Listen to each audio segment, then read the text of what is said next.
Sorry, my words. I cannot bring my word. People die. আসসালামু আলাইকুম। বাংলাদেশে আগত শত শত বিদেশি বিনিয়োগকারীদের সামনে অঝরে কেঁদেছেন ডক্টর মোহাম্মদ ইউনূস। তিনি কি জন্য কাঁদলেন? তিনি ক্ষমতা ছেড়ে চলে যাবেন তাই তিনি কেঁদেছেন? কি কারণে তিনি কেঁদেছেন? সুপ্রিয় দর্শক, এ সম্পর্কে বিস্তারিত কথা বলেছেন বিএনপি নেতা ডক্টর ফয়জুল হক। কি কারণে বাংলাদেশের প্রধান উপদেষ্টা ডক্টর মোহাম্মদ ইউনূস বিদেশি বিনিয়োগকারীদের সামনে অঝরে কেঁদেছেন? চলুন আমরা বিস্তারিত বিএনপি নেতা ডক্টর ফয়জুল হকের মুখে শুনে আসি। ডক্টর মোহাম্মদ ইউনূস কেঁদেছে। ইউনূস বাংলাদেশের নাগরিকদেরকে কাঁদিয়েছে। আমরা সাম্প্রতিক সময় তাকে আমাদের বাংলাদেশের যে বিজনেস ম্যানদেরকে নিয়ে একটি অনুষ্ঠান চলছে, সেই সামিটের অনুষ্ঠানে 1974 সালের দুর্ভিক্ষের কথা বলতে গিয়ে ডক্টর মোহাম্মদ ইউনূসের চোখে পানি দেখেছি। তার চেহারার মধ্যে ক্রন্দনের ছাপ দেখেছি। তার হৃদয়ের ভিতর থেকে এক ধরনের রক্তক্ষরণ আমরা দেখতে পেয়েছি। হ্যাঁ, এটাই ডক্টর মোহাম্মদ ইউনূস, যিনি একই মঞ্চে দাঁড়িয়ে বীর দর্পে বক্তব্য দিতে জানেন, আবার একই মঞ্চে দাঁড়িয়ে দুঃখিত মানুষের পক্ষে কথা বলতে গিয়ে ক্রন্দন করতে জানেন। একজন ভালো মানুষের পরিচয় এটাই। আপনাকে যখন কাঁদতে হবে তখন আপনি কাঁদবেন, যখন হাসতে হবে আপনি তখন হাসবেন, যখন আপনাকে কঠোর হতে হবে আপনি তখন কঠোর হবেন। ডক্টর মোহাম্মদ ইউনূস কেন ৭৪-এর দুর্ভিক্ষ নিয়ে কান্না করলেন? কারণ এই ৭৪-এর দুর্ভিক্ষ আপনি আমি দেখি নাই, কিন্তু ডক্টর মোহাম্মদ ইউনূসের চোখের সামনে এই ৭৪-এর দুর্ভিক্ষ চোখের সামনে থেকে তিনি দেখেছেন। তিনি দেখেছেন বাংলাদেশের মানুষের ভয়াবহতা, তিনি দেখেছেন বাংলাদেশের মানুষের খাদ্যের সমস্যা, না খেয়ে হাজার হাজার মানুষের মৃত্যু তার চোখের সামনে দেখেছেন। সে কারণেই ডক্টর মোহাম্মদ ইউনূস কেঁদেছেন। ডক্টর মোহাম্মদ ইউনূস কেঁদেছেন, বিশ্ববাসীকে জানিয়েছেন যে আমি ওই দিনের কথা তোমাদেরকে স্মরণ করিয়ে দিতে চাই, যেই দিন বাংলাদেশে কোনো খাদ্য ছিল না, মানুষের অভাব ছিল, অনটন ছিল, মানুষ না খেয়ে মৃত্যুবরণ করেছে। সেই বাংলাদেশের এখন একজন চিফ অ্যাডভাইজার তোমার সামনে আমি কথা বলছি, সে হচ্ছে Nobel laureate doctor Mohammad Yunus. বিশ্ববাসীকে দেখিয়ে দিয়েছেন যে 1974 সালে কিছু অমানুষদের কারণে বাংলাদেশের মানুষগুলো না খেয়ে থেকেছেন, কিন্তু এখন এই বাংলাদেশে কিছু মানুষ আছে বিধায় 53-54 বছর পরেও আমরা হয়তো নতুন উদ্যমে দেশকে এগিয়ে নিয়ে যাচ্ছি। ডক্টর মোহাম্মদ ইউনূস সমাজের মানুষের চোখ খুলে দিয়েছেন। তার এই ক্রন্দন দেখে আমি কেঁদেছি, সত্যিই কেঁদেছি। তার এই ক্রন্দন দেখার পরে আমার কাছে সেই 1974 সালের বিভৎস চিত্রগুলো আবার চোখের সামনে এসেছে, যেগুলো পত্রপত্রিকায় বই পুস্তকে পড়ে জেনেছি। চোখের সামনে সেগুলো ছলছল করে ভাসছে। কত বড় কঠিন পরিস্থিতি ছিল। 74 সালের মানুষ খেতে পারতো না, আর শেখ পরিবার তার 54 পাউন্ড কেক দিয়ে শেখ মুজিবের জন্মদিন পালন করত। এই কেক বিতরণ করে নিজেরা উল্লাস প্রকাশ করত, আর তখন মানুষ না খেয়ে থাকতো। এমনকি এই বার্থডেগুলোতে জন্মদিনে শেখ মুজিবুর রহমান নিজে উপস্থিত থাকতেন। এটাই ছিল 1974। 74-এর দুর্ভিক্ষে আপনারা শুনেছেন যে লবণ আসতো, লবণ পর্যন্ত তারা গুদামজাত করে রাখতো, মানুষকে দিত না। 74-এর দুর্ভিক্ষে আপনি দেখেছেন খাদ্য দ্রব্য সবকিছু একেবারে আওয়ামী লীগের হয়ে গিয়েছিল, কিন্তু কোনো সাধারণ নাগরিকরা একটু খাবার পেত না। 74-এর দুর্ভিক্ষের সময় মানুষগুলো হাহাকার করছে, লাশের পরে লাশ রাস্তায় শুধু না খাওয়ার কারণে আপনার শুয়ে আছে, হাড্ডি মাংস কিচ্ছু ছিল না, মানুষ শুধু হাহাকার করত। এই তো ছিল সেই 74। আর সেই সময় এই শেখ হাসিনারই বাবা এবং আওয়ামী লীগ সরকার যখন ছিল 71 থেকে আপনার পরবর্তী 75-এর আগ পর্যন্ত, 15ই আগস্টের আগ পর্যন্ত, সেই পরিবারটি বাংলাদেশের মানুষের উপরে জুলুম, অত্যাচার, নির্যাতনের এমন কিছু নাই যেটা করে নাই। ভোটাধিকার হরণ তো পরের কথা, মানুষের সকল অধিকার হরণ করেছে।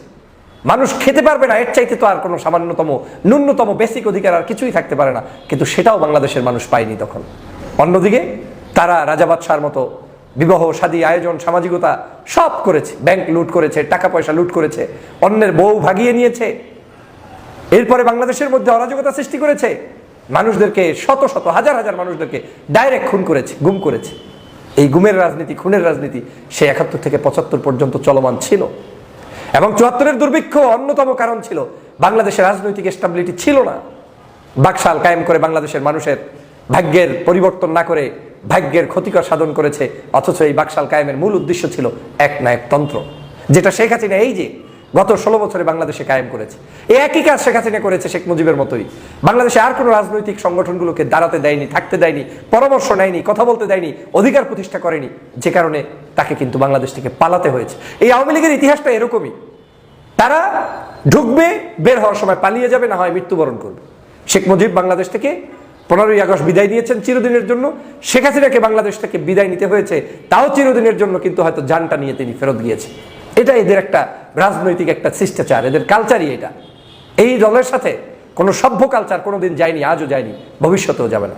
আর সে কারণেই ডক্টর মোহাম্মদ ইউনূসকে এখন টার্গেট করে শেখ হাসিনা বক্তব্য দেয়, আওয়ামী লীগ বক্তব্য দেয়। জানেন, কারণ এই ডক্টর মোহাম্মদ ইউনূস আজ বাংলাদেশের মানুষের কাছে ওদের পরিবারের চাইতে কোটি কোটি গুণ শ্রদ্ধার পাত্রে রূপান্তরিত হয়েছে।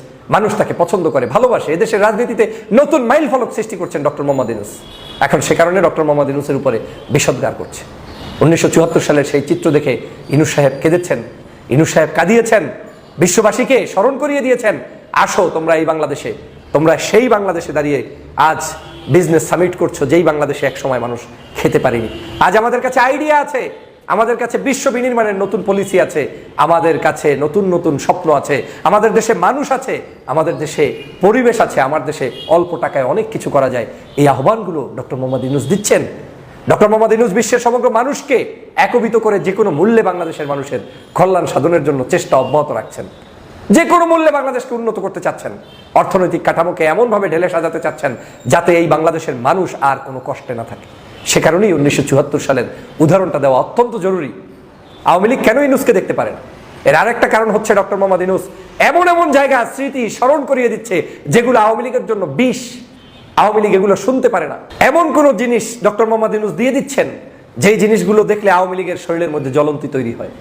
কেউ বলছে না যে কথা, সে কথা ইউনূস সাহেব বলে ফেললে আওয়ামী লীগের মাথা তো নষ্ট হবেই। সে কারণে আওয়ামী লীগ এখন এই ডক্টর মোহাম্মদ ইউনূসের 1974 সালের সেই দুর্ভিক্ষের কথার ক্রন্দনকে অট্টহাসিতে রূপান্তরিত করতে চায়। কিন্তু দেখেন, আওয়ামী লীগের লোকেরাই এখন অনেকেই বলা বলি শুরু করেছে যে আমাদের ত্রুটি আছে অনেক, আমাদের ভুল আছে অনেক, আমরা অনেক কিছু চুরি ডাকাতি করেছি। ডক্টর মোহাম্মদ ইউনূস তিনি এই রমজানেও নিরবচ্ছিন্ন বিদ্যুৎ ব্যবস্থা বাংলাদেশের মানুষের কাছে দিয়েছে এবং বাংলার মানুষ সেখানে সুন্দরভাবে সবকিছু পেয়ে যাচ্ছে, খাদ্য দ্রব্য সবকিছু সঠিকভাবে পাচ্ছে। এই যে একটা সুন্দর বাংলাদেশ, সেটা আজকে কিন্তু তারাও অনুভব করছে। অতএব এই বাংলাদেশকে বিনির্মাণ করতে আমাদেরকে ভালো মানুষ দরকার, ভালো মানসিকতার দরকার। আমরা যে সত্যিই জয়ী হওয়া সম্ভব, সত্যিই আমরা বিজয়ী হতে পারি, এর অন্যতম কারণ আপনাদেরকে যদি বলি, সেটা হচ্ছে আমরা মানব সম্পদকে কাজে লাগাতে যদি পারি, তাহলেই সত্যি বিজয়ী হওয়া সম্ভব। এবং সেই জিনিসটা, সেই চেতনাটাই ডক্টর মোহাম্মদ ইউনূস বারবার আপনার ভিতরে, আমার ভিতরে, আমাদের ভিতরে ইনপুট করার চেষ্টা করে যাচ্ছেন। প্রিয় ভাইরা আমার, সেই 74-এর দুর্ভিক্ষর কথা আমরা স্মরণে রেখে আগামীর বাংলাদেশ যেন কোনো অবস্থায় দুর্ভিক্ষের বাংলাদেশে রূপান্তরিত না হয়, ভালো সুন্দর দেশ হয়, সেদিকে আমাদেরকে ধাবিত হতে হবে, সেই পথে আমাদেরকে চলতে হবে, সেই মতেই আমাদেরকে কাজ করতে হবে। সেটাই হচ্ছে আমার প্রত্যাশা, ডক্টর ইউনূসের প্রত্যাশা, দেশবাসীর প্রত্যাশা। ভালো থাকবেন, সুস্থ থাকবেন, আল্লাহ হাফেজ।